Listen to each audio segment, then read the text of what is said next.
Cricketer Shakib Al হাসানের প্রতি কি এখন আপনার রাগ আছে?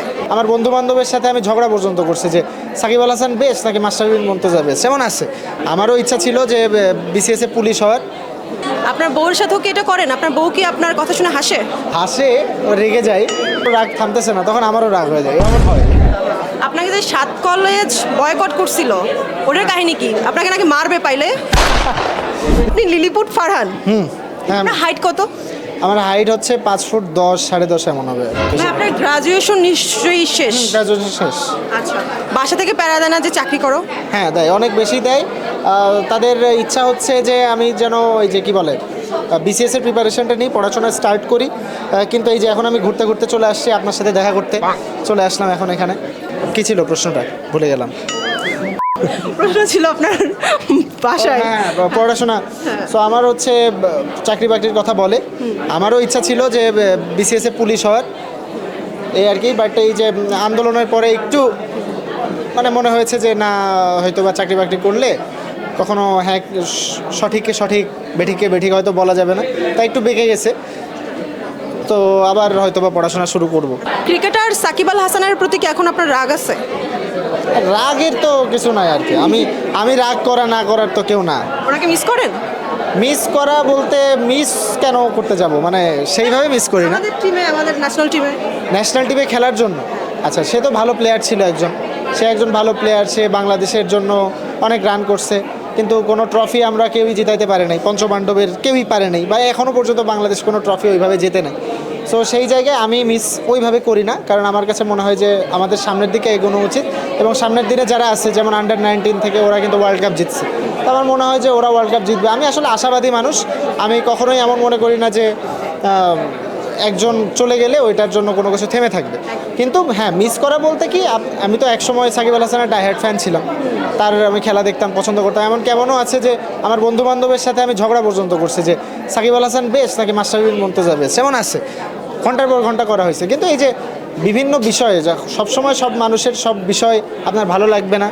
কোনো জিনিস আপনার ইমোশনালি অ্যাটাচড করে কোনো জায়গায়। সো এই জায়গাটা থেকে হয়তো বা সমালোচনা করা হয়। স্পোর্টস নিয়ে অনেক কন্টেন্ট বানান, নিজে কি ক্রিকেট খেলেন? হ্যাঁ, আমি ক্রিকেট খেলি, ছোটোবেলা থেকেই ক্রিকেট খেলি। আমি আমার ক্যাডেট কলেজ, আমার ইউনিভার্সিটি ডিপার্টমেন্টের টিমের একজন মেম্বার এবং ক্যাপ্টেন্সিও করছি বেশ কিছুদিন। আর যখন লকডাউন ছিল তখন হচ্ছে আমার ঝিনাইদহের যে একটা টিম আছে, ঝিনাইদহ ডিস্ট্রিক্ট টিম, সেই টিমের সাথেও পাইপলাইনে আমি ছিলাম। আপনি তো নতুন বিয়ে করেছেন, কয়েক মাস হয়ে গেছে। তো আপনি যে এই যে মজার মজার কন্টেন্ট বানান বা মানুষকে হাসান, আপনার বউয়ের সাথেও কি এটা করেন? আপনার বউ কি আপনার কথা শুনে হাসে?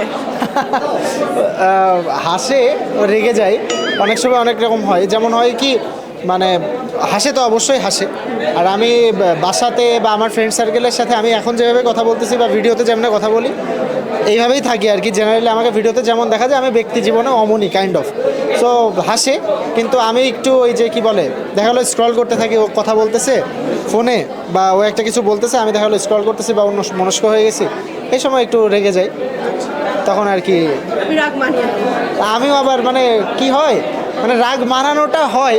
দেখা গেলো আমি 5 মিনিটও রাগ করে আসছি, আমি 3 মিনিট বোঝালাম, চতুর্থ মিনিটে দেখা গেলো যে আরও রাগ থামতেছে না, তখন আমারও রাগ হয়ে যায়, এমন হয়। আপনাকে দেখলে মনে হয় আপনি ঠান্ডা মাথার না? হ্যাঁ, এটা আছে হয়তো। আপনাকে যে 7 কলেজ বয়কট করছিল ওটার কাহিনী কি? আপনাকে নাকি মারবে পাইলে? না, আসলে এই জিনিসটা হয় কি, আমি একটু ওই যে দুষ্টামি করি, তো ওদের সাথে একটু দুষ্টামি করা হয়। মানে এমন সিরিয়াস কিছু না, ওরাও সিরিয়াসলি কোনো কিছু করে না। মানে লেটসে যে আন্দোলন বা কোনো কিছু হচ্ছে, মানে আমি কিছু কখনো এমন দেখবেন না যে আমি কোনো খারাপ কিছু বলছি, কিন্তু আমার ওই যে মানে একটু মজা করি, দুষ্টামি করি, এই জন্য অনেকে একটু সিরিয়াস হয়ে যায়, এই আর কি। তাছাড়া আমি ওই যে ওরা একটা ফটো গাইড বের করছিল যে আমার সাথে দেখা হলে আমাকে মারবে টারবে, তো ওদের সব 7 কলেজের প্রত্যেকটা ওই যে কী বলে ক্যাম্পাসে আমি যে ঘুরে আসছি তার পরের দিন, না কেউ কিছু বলেনি। অ্যান্ড ওদের আশেপাশে দেখা হলে সবাই কথা বলতে আসছে, দেখা করছে, এই। ইউনিভার্সিটিতে এমন কিছু আছে আসলে যেটা করা হয়নি, আফসোস থেকে গেছে? আফসোস না, ইউনিভার্সিটিতে আমি ক্লাবিং করিনি, এর জন্য আফসোস নেই। বাট একটা ফ্রেন্ড সার্কেল ইউনিভার্সিটিতে হওয়া খুব বেশি ইম্পর্টেন্ট। মানে দেখা গেলো 5-6 জনের ফ্রেন্ড সার্কেল বা 10 জনের একটা ফ্রেন্ড সার্কেল, যারা মাঝে সাঝে ঘুরতে যায়, বেড়াতে যায়, এইটা আরেকটা হচ্ছে আমি আমার ফ্রেন্ড সার্কেলের সাথে ট্যুরে যাইনি, মানে আমার যারা হচ্ছে ডিপার্টমেন্ট মেট ওরা বেশ একবার সেন্ট মার্টিন ট্যুরে, আমি সেন্ট মার্টিন গেছি, দেখা গেল ওরা যেদিন গেছে তার 2-3 দিন পরে কোনো একটা কাজে গেছে, কিন্তু ওদের সাথে যাওয়া হয়নি। আবার ওরাও দেখা গেলো বান্দরবন এইসব জায়গায়, সিলেট এসব জায়গায় গেছে, আমার কাজের জন্য যাওয়া হয়নি। সো আমার কাছে এই জায়গায় একটা আফসোস সবসময় থেকেই যাবে যে আমার বন্ধু বান্ধবের সাথে আমার ট্যুরে যাওয়া হয়নি। আপনি তো 64 জেলা ট্রাভেল শুরু করেছিলেন, ডান হয়ে গেছে? না, এটা হওয়া টাফ, কারণ আমি 64 ডিস্ট্রিক্ট ব্লক করতেছি, এটা করতেছি হচ্ছে আপনার প্রত্যেকটা উপজেলায় যাচ্ছি, এবং উপজেলায় আপনার বাসা কোথায়? পটুয়াখালী। পটুয়াখালীর কোন? বাউফল উপজেলা। সো আমি এই যে যখন যে কোনো আপনার পটুয়াখালী যখন যাব তখন পটুয়াখালীর বাউফল উপজেলা অবশ্যই ইনশাল্লাহ যাব। সো এটা গেলে কি হয় যে ওই এলাকার মানুষের সাথে কানেক্ট করা যায়, ওই এলাকা যেমন আপনার বাসার আশেপাশেও যাইতে পারি। সো আপনি ওই ভিডিওটা দেখার একটা কানেকশন ফিল করবেন।